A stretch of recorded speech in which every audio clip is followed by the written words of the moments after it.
روزوں کا مہینہ رمضان کا مہینہ ہے جس میں قرآن اول اول نازل ہوا، جو لوگوں کا رہنما ہے اور جس میں ہدایت کی کھلی نشانیاں ہیں اور جو حق و باطل کو الگ الگ کرنے والا ہے۔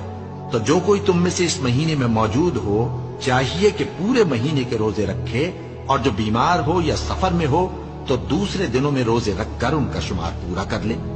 اللہ تمہارے حق میں آسانی چاہتا ہے اور سختی نہیں چاہتا، اور یہ آسانی کا حکم اس لیے دیا گیا ہے کہ تم روزوں کا شمار پورا کر لو، اور اس احسان کے بدلے کہ اللہ نے تم کو ہدایت بخشی ہے تم اس کو بزرگی سے یاد کرو اور اس کا شکر کرو۔